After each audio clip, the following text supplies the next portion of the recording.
కొద్దిసేపటి క్రితం ఈ డెవలప్మెంట్ చోటు చేసుకుంది.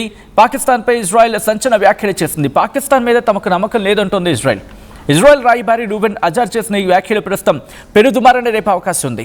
ఎందుకంటే మరికొద్ది గంటల్లోని ఇస్లామాబాద్ వేదికగా ఈ రెండు దేశాలకు సంబంధించి అంటే అమెరికా ఇరాన్కు మధ్య ఈ మధ్యవర్తిత్వం విషయంలో డిస్కషన్స్ ప్రారంభం కాబోతున్నాయి.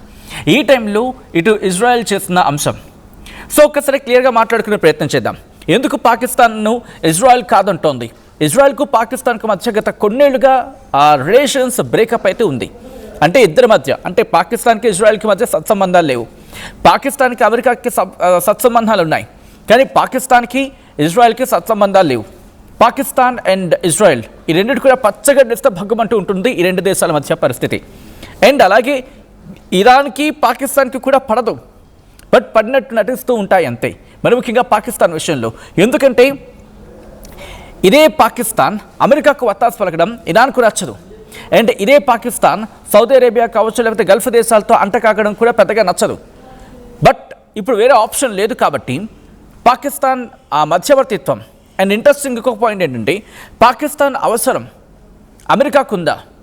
కాదు, పాకిస్తాన్కు అమెరికా అవసరం ఉంది. అమెరికా అవసరం ఉంది కాబట్టి ఇప్పుడు సోకాల్డ్ ఈ మెసెంజర్ పోస్ట్ లాంటిది, అంటే వాళ్ళు చెప్పిన మాటలు ఇక్కడ చెప్పిన మాటలు ఇక్కడే చెప్పి ఈ పోస్ట్ని కాస్త మధ్యవర్తిత్వం అంటూ ప్రొజెక్ట్ చేసుకునే ప్రయత్నం చేస్తోంది. అండ్ దాన్ని సింపుల్గా చెప్పాలంటే మీరు ఒక పోస్ట్ చూశారు కదా నిన్న, ఈ పాకిస్తాన్ ప్రధాని షహబాజ్ షరీఫ్ చేసిన పోస్ట్, అది ఇటు ప్రపంచవ్యాప్తంగా ఎటువంటి కాంట్రవర్సీకి దారితీస్తుందో, ఎటువంటి సెన్సేషన్గా మారిందో, జోకర్ అయిపోయాడని చెప్పుకోవాలి ప్రపంచం ముందు పాకిస్తాన్ ప్రధాని షహబాజ్ షరీఫ్.